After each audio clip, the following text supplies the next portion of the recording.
Learners, நாம் இப்போ Porter and Lawler's expectancy theory பார்க்க போகிறோம். இது ஒரு எம்ப்ளாயி அவர் செய்கிற வேலைக்காக கிடைக்கிற ரிவார்டுக்காக எப்படி சாட்டிஸ்ஃபை ஆகிறாரு அப்படின்னு தெரிஞ்சுக்கிறது தான் இந்த தியரி. ஸோ ஒரு எம்ப்ளாயி வந்து ஒரு எஃபர்ட் போட போகிறாரு அப்படின்னா அந்த டாஸ்க்கை செய்கிறதுக்கு அவருக்கு வந்து எவ்வளோ கெப்பாசிட்டி இருக்குது, அண்ட் அந்த டாஸ்க் வந்து அது ரொம்ப ஈஸியா இல்லை ரொம்ப டிஃபிகல்ட்டா அப்படின்னு வந்து அவரோட மைண்ட் செட் எந்த மாதிரி இருக்குது அப்படின்றத பொறுத்து தான் அவர் எஃபர்ட் போடுவார். அண்ட் அந்த மாதிரி அவர் எஃபர்ட் போட்டு அவருக்கு ஒரு ரிசல்ட் கிடைக்கும்ல.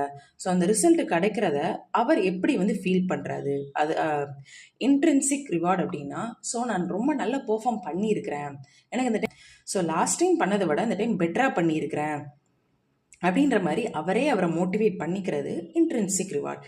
எக்ட்ரின்சிக் ரிவார்ட் அப்படின்னா எக்ஸ்டர்னலாக யாராவது மோட்டிவேட் பண்ணுறது. ஃபார் எக்ஸாம்பிள், அவருக்கு வந்து போனஸ் ஜாஸ்தி கொடுக்கறது, இல்லைனா வந்து ப்ரொமோஷன் பண்ணுறது, வேற எங்கேயாவது வெக்கேஷனுக்கு வெளியில் அனுப்பி விடுறது.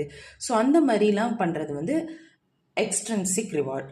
ஸோ இந்த மாதிரி ரிவார்ட் கிடைக்கிறதுனால அந்த எம்ப்ளாயீஸ் வந்து எவ்வளோ சாட்டிஸ்ஃபை ஆகிறாரு அப்படின்றது எதை வச்சு டிசைட் ஆகும் அப்படின்னா, ஸோ அந்த ரிவார்டுக்கு அவர் ஒரு வேல்யூ கொடுத்துருப்பார்ல. ஸோ நான் வந்து இவ்வளோ ஒர்க் பண்ணியிருக்கேன், அதுக்கு வந்து இந்த மாதிரி எனக்கு ரிவார்டு கிடைக்கும் அப்படின்ற மாதிரி அவர் வந்து ஒரு வேல்யூ கொடுத்துருப்பார்ல. ஸோ அந்த வேல்யூ வச்சு தான் அவரோட சாட்டிஸ்ஃபேக்ஷன் வந்து டிட்டர்மைன் ஆகும். அண்ட் வந்து அதை வந்து அவர் சாட்டிஸ்ஃபை பண்ணிட்டாரு அப்படின்னா அவர் நெக்ஸ்ட் டைம் டாஸ்க் பண்ணும் போச்சுல இன்னும் கொஞ்சம் கூட அதிகமாக எஃபர்ட் போடுவார். தேங்க்யூ.